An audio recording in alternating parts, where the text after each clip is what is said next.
Selamat pagi, Assalamualaikum warahmatullahi wabarakatuh.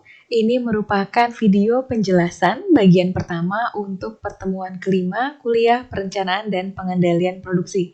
Dalam pertemuan kali ini, kita akan membahas tentang kesalahan peramalan atau kita sebut dia dengan error dan langkah untuk melakukan verifikasi dan validasi. Kita coba review lagi tentang langkah peramalan. Pertama-tama adalah bagaimana caranya kita bisa mendefinisikan peramalan. Sudah kita definisikan di awal bahwa kita akan melakukan peramalan untuk periode berikutnya. Kemudian langkah kedua kita plotkan datanya, ada sumbu X, ada sumbu Y. Sumbu X adalah periodenya dan sumbu Y adalah demand-nya.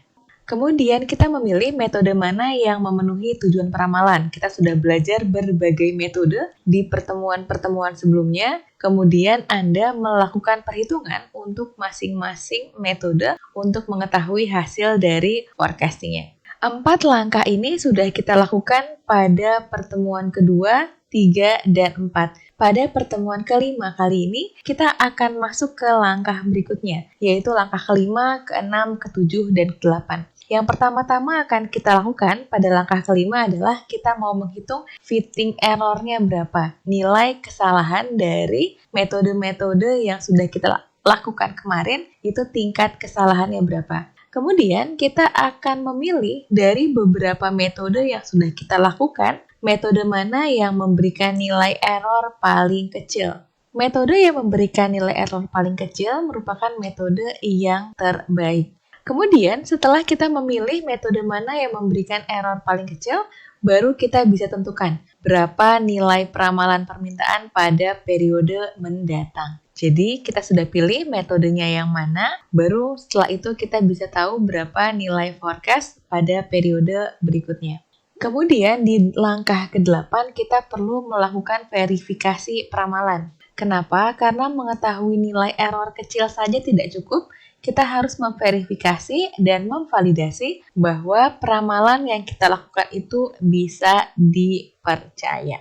Langkah-langkah ini akan kita pelajari hari ini. Di video bagian pertama, kita akan mempelajari untuk menghitung errornya, lalu meramalkan periode ke depannya berapa. Kemudian setelah itu di video kedua baru kita akan belajar bagaimana caranya melakukan verifikasi dan juga nanti sekaligus dengan proses validasinya. Dalam proses verifikasi dan validasi nanti, kita perlu membuat sebuah grafik lagi, namun grafik di sini yang kita buat adalah nilai TS-nya atau tracking sinyal. Agak berbeda dengan grafik demand yang sudah kita plotkan pada langkah kedua. Pada di langkah ke-8 kita akan buat grafik TS-nya. Nanti kita akan berkenalan dengan yang namanya LCL atau Lower Control Line. Lalu nanti ada lagi yang namanya UCL atau Upper Control Line. Kira-kira seperti ini apa yang akan kita lakukan hari ini.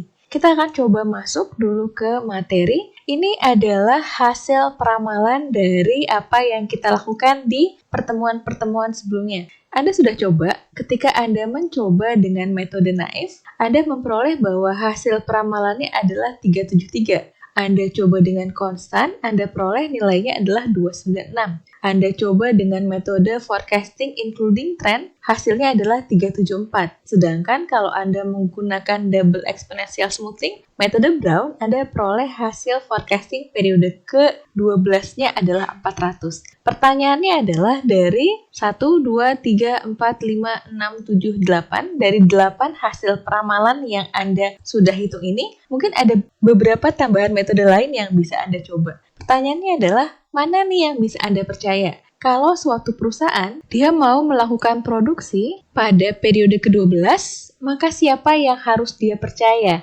Dia harus membuat berapa banyak barang? Apakah 373, apakah 296, ataukah 400,47? Mana yang harus dia percaya?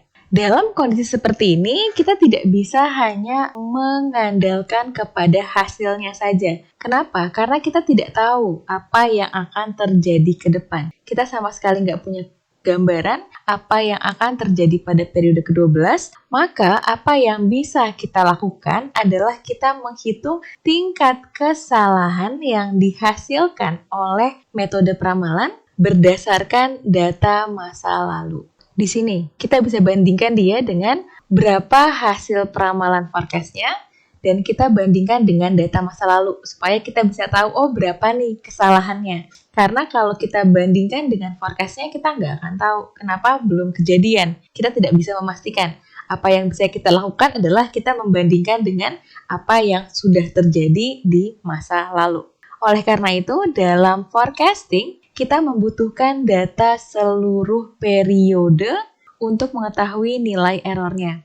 Kita coba lihat di sini forecast naif, forecasting baru mulai pada periode kedua. Berarti di sini tidak ada datanya. Konstan seluruh periode dapat kita hitung. Forecast moving average 3 baru kita bisa hitung forecastnya pada periode keempat. Berarti di sini tidak bisa kita bandingkan. UMA juga seperti itu. Exponential smoothing, hati-hati, forecasting itu baru mulai pada periode kedua. Pada periode pertama, ini bukan hasil forecasting, tapi ini dia hanya initial value atau nilai awal, sehingga ini tidak dianggap sebagai forecasting, tidak kita ikut sertakan dalam perhitungan error. Forecasting fit baru kita mulai pada periode kedua. Forecasting untuk double exponential smoothing metode Brown juga baru kita mulai pada periode kedua. Untuk forecasting trend sudah bisa kita mulai dari periode pertama. Nanti kita akan bandingkan nih periode kelima dengan hasil forecast-nya, periode ke-8 dengan hasil forecast-nya, sehingga kita bisa melihat berapa nilai error yang dihasilkan oleh masing-masing metode. Sebenarnya, untuk melihat mana yang lebih baik, kita bisa coba lihat dari polanya. Ini pola untuk yang warna biru adalah aktualnya, yang abu-abu adalah konstan, kemudian yang warna orange adalah forecast naifnya. Kita lihat lagi untuk perbandingan berikutnya, ada demand aktual, orange-nya ini adalah exponential smoothing, abu-abu ini adalah forecasting including trend. Kemudian kita juga punya perbandingan antara demand aktual yang berwarna biru, yang berwarna abu-abu adalah weighted moving average, dan yang berwarna orange adalah forecasting moving average-nya. Lalu yang terakhir kita punya yang warna biru adalah demand aktual, yang berwarna orange ini adalah forecasting double exponential smoothing metode Brown, yang warna abu-abu ini adalah forecast trend-nya. Kita bisa lihat sebenarnya adalah forecasting yang bagus itu yang seperti apa, yaitu forecasting yang hasil forecastingnya itu polanya mirip dengan pola data aktual. Anda bisa perhatikan nggak di sini kira-kira mana yang memberikan hasil lebih akurat, metode mana? Sebelum kita masuk ke sana, kita mau tahu dulu yang namanya error atau kesalahan dalam peramalan itu tuh apa sih? Error itu adalah selisih antara berapa nilai aktualnya dan berapa hasil forecast-nya. Kalau di sini kita bandingkan antara demand aktualnya 321, forecast-nya 273. Berarti kan forecasting-nya meleset. Yang mau kita lihat adalah melesetnya berapa banyak. Selisihnya berapa nih antara aktualnya dengan hasil forecast-nya. Kalau kita lihat dari grafik, sebenarnya error itu juga bisa kita lihat dari di sini. Misalnya saya mau membandingkan antara demand aktual pada periode keempat, ada di sini. Sedangkan forecasting menggunakan double exponential smoothing metode Brown, dia hasil forecasting pada periode keempatnya di sini. Artinya ini kan ada selisih nih antara titik biru dan titik orange. Selisih inilah yang kita sebut dia sebagai error. Artinya, semakin mirip polanya, maka semakin kecil errornya. Namun masalahnya adalah kita nggak bisa hanya menggambarkan secara visual. Kalau dari sini Anda nggak bisa memastikan bahwa oke, yang paling bagus adalah si metode A atau metode B. Kita harus melakukannya secara kuantitatif dengan cara menghitung. Kesalahan peramalan, kita masuk ke definisi, merupakan baik atau buruknya hasil dari suatu peramalan diukur dari besarnya kesalahan peramalan yang disebut dengan galat. Galat itu apa? Galat itu bahasa Indonesia dari error. Error merupakan besarnya penyimpangan antara nilai sebenarnya dengan hasil peramalan. Tadi di sini kalau katakan misalnya nilai aktualnya ada di sekitar sini, katakan sekitar 200 ternyata hasil peramalannya ada di sini, sekitar 320. Selisih antara 320 dengan 248 ini yang kita sebut dia sebagai error. Error yang baik itu yang seperti apa?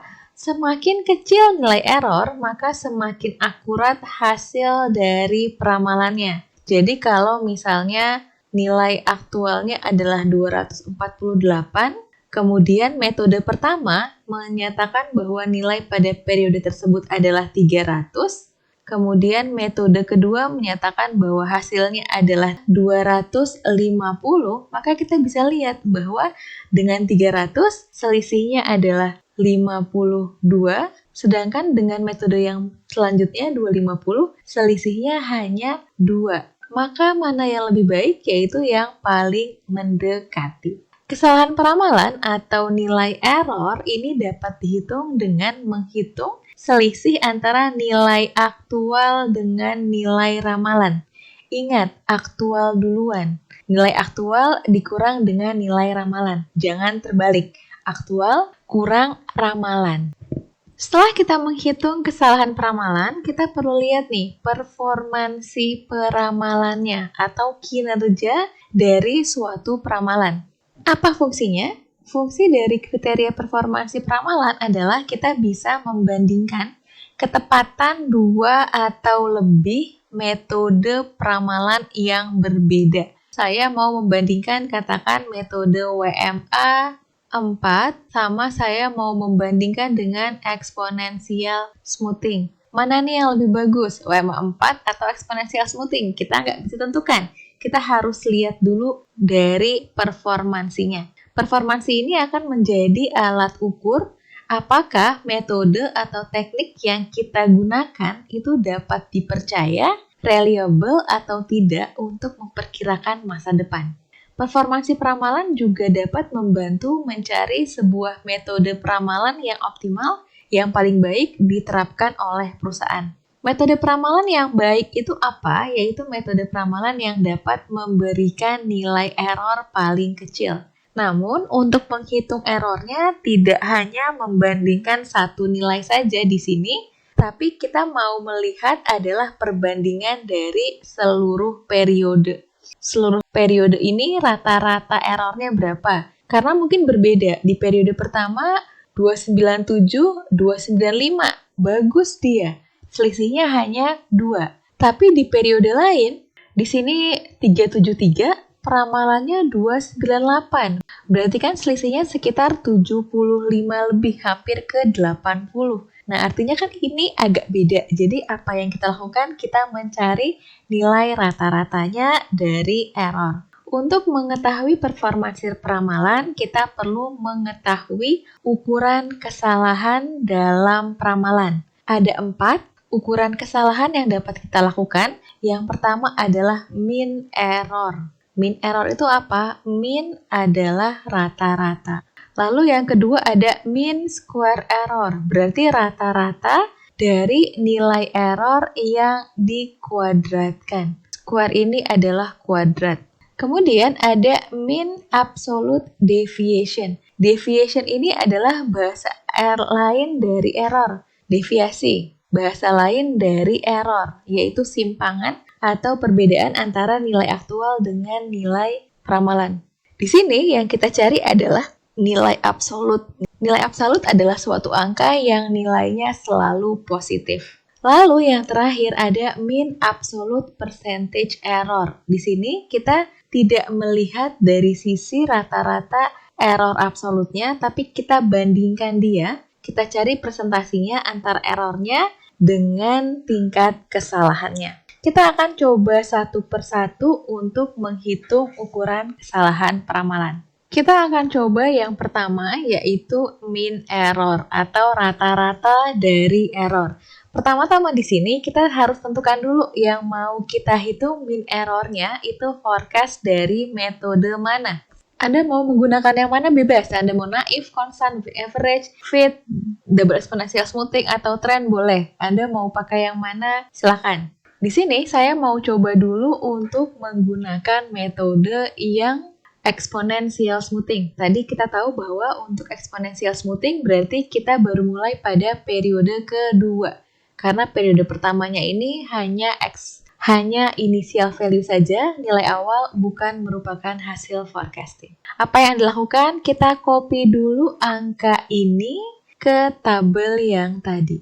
Kita sudah copy di sini menggunakan exponential smoothing. Kemudian yang pertama tadi ini saya kuning karena ini adalah initial value bukan peramalan, maka nilai errornya tidak ada. Kita mulai hitung errornya mulai pada periode kedua.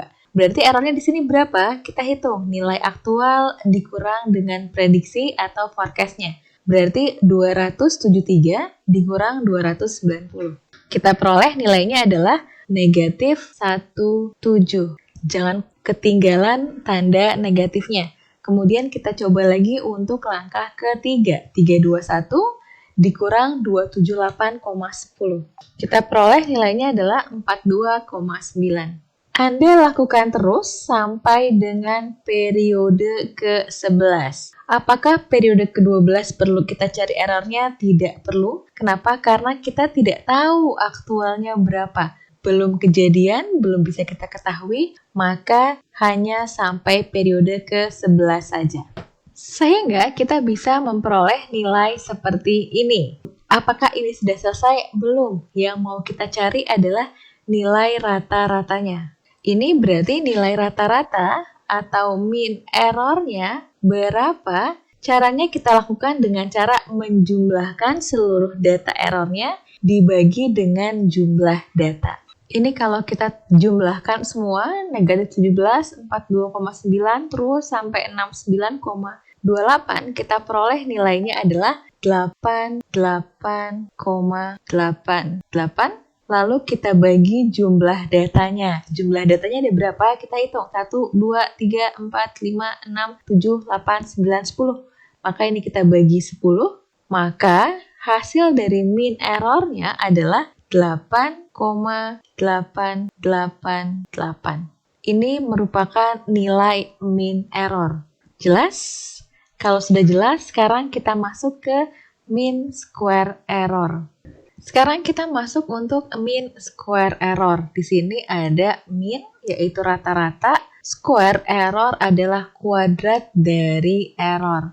Mean square error merupakan metode yang mengevaluasi metode peramalan dengan mengkuadratkan, lalu menjumlahkan dan dibagi dengan jumlah observasi, atau dengan kata lain adalah rata-rata, yang kita sebut dia sebagai mean atau average. Pendekatan dalam peramalan ini mengatur kesalahan peramalan yang besar karena kesalahan itu akan dikuadratkan. Caranya sama, kita kuadratkan dulu, kemudian dibagi dengan jumlah data.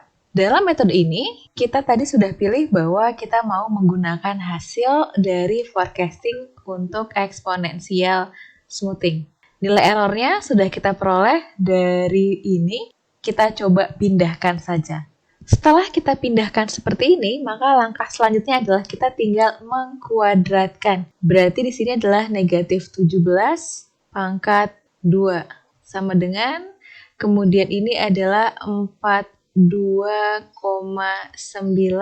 dipangkatkan. Sama dengan, ini berarti negatif 64,13 Anda kuadratkan. Di sini 36,76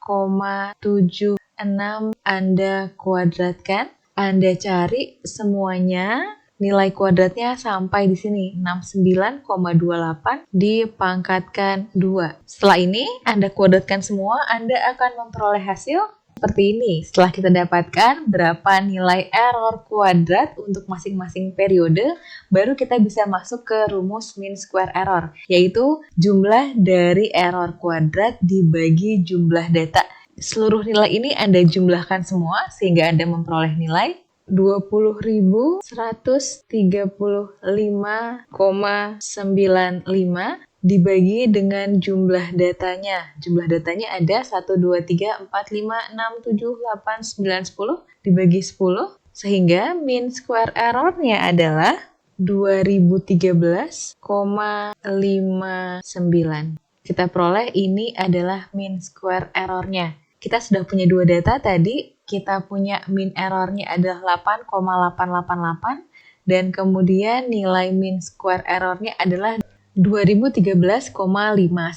Sekarang kita coba lihat lagi untuk metode berikutnya. Perhitungan performansi kinerja peramalan berikutnya adalah mean absolute deviation, yaitu rata-rata dari hasil ramalan dengan merata-ratakan kesalahan dugaan menggunakan nilai absolut. Nilai absolut adalah nilai yang selalu positif. Jadi kalau biasanya kita menghitung 10 dikurang 8 itu sama dengan 2, kemudian 8 dikurang 10 sama dengan negatif 2. Namun dalam kondisi ini kita gunakan tanda absolut di sini, tanda absolut, tanda lurus seperti ini, 8 dikurang dengan 10, ada tanda absolutnya, ini bisa menjadi sama dengan 2. Nilainya tidak negatif tapi dia positif. Kenapa? Karena ada tanda absolutnya. Kita akan coba lihat di sini. Forecast-nya kita tetap menggunakan yang exponential smoothing.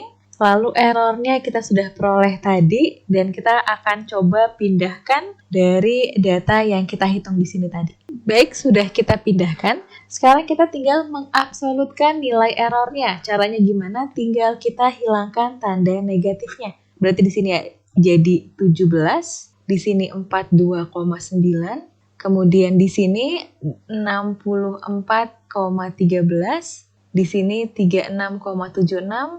Periode ke-6 negatifnya hilang jadi 14,97. Untuk mean absolute deviation kita hanya membuat semua nilai menjadi positif. Anda lanjutkan sampai akhir sehingga Anda memperoleh nilai sebagai berikut. Setelah Anda dapat nilainya, errornya, maka ini bisa kita rata-ratakan untuk memperoleh mean absolute deviation. Berarti untuk MAD-nya, mean absolute deviation sama dengan total keseluruhannya nilainya adalah 381,38. Kita bagi dengan jumlah N-nya, dibagi dengan tadi kita punya total datanya adalah 10 periode, maka kita peroleh nilai MAD-nya adalah 38,138. Ini merupakan nilai MAD-nya. Terakhir, kita akan menghitung nilai mean absolute percentage error. Kriteria kinerja peramalan terakhir adalah mean absolute percentage error atau kita sebut dia sebagai MAPE. Dalam metode ini kita mau melihat berapa persentase antara ini adalah nilai error absolut dibagi dengan nilai demand aktual. Nanti Anda kali dengan 100%. Nanti kita lihat Anda boleh mengalikan 100%-nya terakhir atau dari awal Anda sudah hitung persentasenya. Kemudian untuk mendapatkan nilai MAPE-nya, kita jumlahkan seluruh persentase ini, lalu dibagi dengan jumlah data. Sekarang kita coba dulu di sini. Tadi forecast-nya sama, kita masih menggunakan data untuk exponential smoothing, lalu kita butuh juga data error absolutnya. Sehingga ini bisa kita copy dari forecast dan juga error absolut. Kita sudah pindahkan nilai forecast dan juga nilai error absolutnya. Sekarang kita mencari persentase error. Persentase errornya kita bandingkan antara error absolut dengan demand aktual. Berarti di sini kita hitung berapa perbandingan antara 17 dibagi dengan 273. Kita peroleh hasilnya di sini adalah 0,0623. Anda boleh menuliskan ini dalam bentuk desimal 0,0623 atau Anda boleh buat dia dalam persentase. Kalau dia dalam persentase kan berarti dikali 100%, kita peroleh nilainya adalah 6,23%.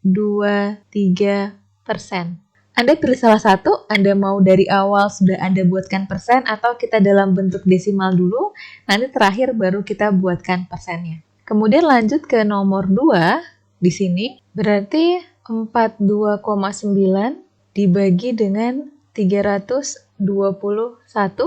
diperoleh nilainya adalah 0,1336. Boleh Anda biarkan dalam bentuk desimal atau Anda mau buat dia menjadi 13,36 tapi jangan lupa persennya jangan ketinggalan.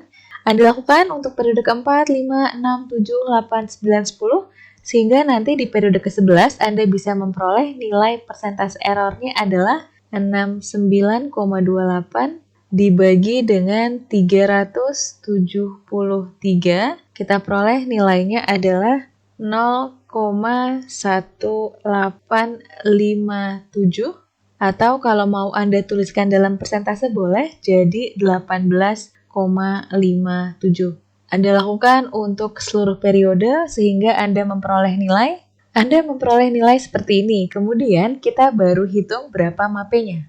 MAPE, berarti kita hitung dulu berapa jumlah seluruh data ini. Jumlah seluruh datanya adalah 1,2611. Kita punya datanya adalah 10 data, maka nilai MAPE-nya adalah 0,1261. Kalau kita dalam bentuk desimal seperti ini, atau Anda bisa tuliskan dia dalam bentuk presentasenya, berarti dikalikan 100%, nilainya jadi 12,61%. Ini untuk nilai MAPE. Untuk nilai MAPE, hati-hati. Kalau Anda menggunakan nilai desimal, tidak ada tanda persennya. Tetapi kalau Anda sudah kalikan 100, tanda persentasenya jangan ketinggalan. Ini untuk kinerja peramalan, tadi kita sudah belajar untuk MAPE, kemudian untuk MAD, kemudian untuk MSE, dan juga untuk ME. Nanti data ini akan Anda tabulasikan dalam sebuah tabel berapa nilai ME, MSE, MAD, dan MAPE-nya. Namun satu saja tidak cukup karena kita kalau mau membandingkan harus dua. Anda pilih metode yang lain, Anda lakukan hal yang sama. Hitung ME, MSE, MAD, dan MAPE-nya, baru Anda bisa menentukan mana MSE, MAPE, atau MAD yang lebih kecil, maka itu merupakan metode yang paling baik. Ini untuk bagian pertama. Untuk bagian kedua, kita akan nanti pelajari tentang verifikasi hasil peramalan. Terima kasih, selamat menyaksikan video berikutnya.